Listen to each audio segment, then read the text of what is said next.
Today's fun is going to be installing power locks on my 67 LeMans door.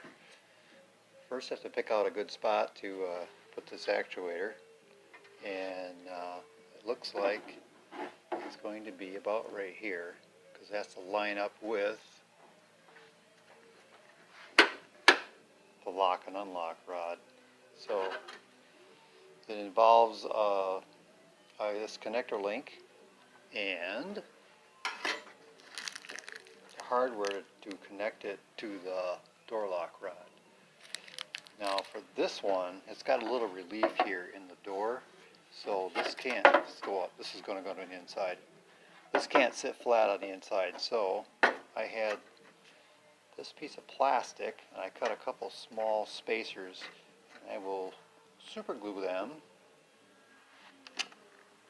to the side so this will fit flush, not flush, but so it'll be flat against the sheet metal on the inside. So let me get this mounted, then we'll bring you back and show you what it looks like. Alright, so I managed to get the spacers glued onto the actuator, and we'll get some holes drilled in here and get her bolted up, and I'll bring you back when I got an update. So the way this works is this rod just loops through the end of the actuator, and there's a little focus. There's a little piece here that slides over the end.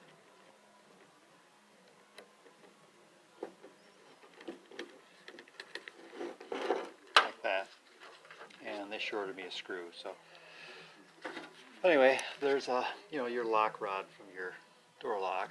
Let's say this is your lock rod, and all it is just a U-shaped piece in here, and say this is your lock rod, so it kind of fits over the rod like that, and then you just tighten up these two screws, and then once you get your distance set, you tighten up that screw, and as this actuates up and down, of course it moves the lock up and down. Let's put this thing together. We have the rod hooked up here.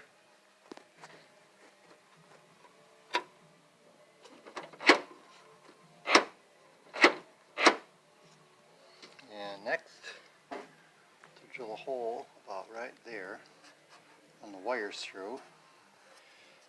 We'll tuck them along in this relief on the door, and probably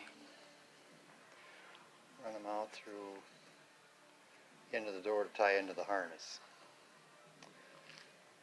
That'll be a little later. But that's a bit for now. That's the actuator install.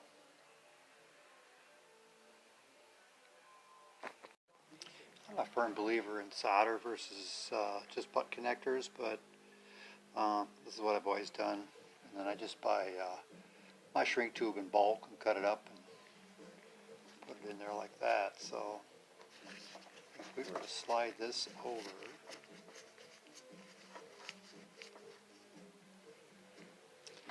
and get the old Bic lighter here,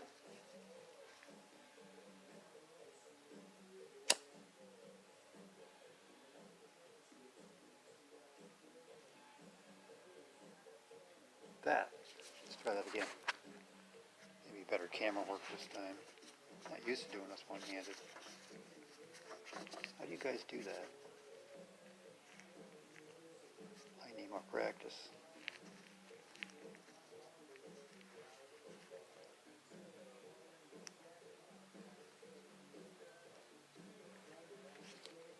Let's see if we can do this again here.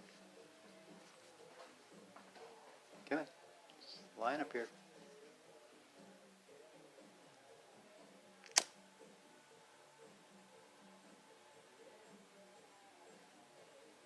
Like that. So this will lay down, this will lay into this trough here. Down here. Man, you got a lot of junk on here. down here, probably drill a hole through there, run it inside, and then I'll make a spot, put a grommet in there and run it out to the end of the door. So I have the control unit hooked up.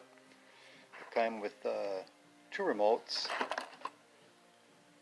and also has a indicator light on the dash when it's locked. This will flash. You can wire it to add a trunk opener. It comes with instructions that are a little tricky to figure out sometimes, but I made a little cheat sheet for myself. Pay no attention to these little pictures on the scratch pad, but basically I got it plugged into my antique Century booster pack for power supply, and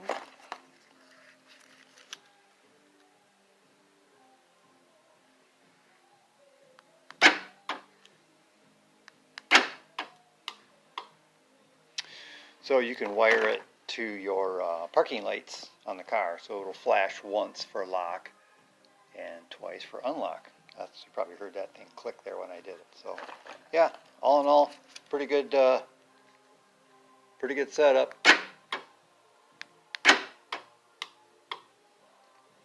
And pretty inexpensive, really. I mean, this whole kit was less than 30 bucks delivered from eBay. So hope this helps somebody out. And yeah, I've installed 2 or 3 of them on cars we've had, and I really had no issues at all. So enjoy.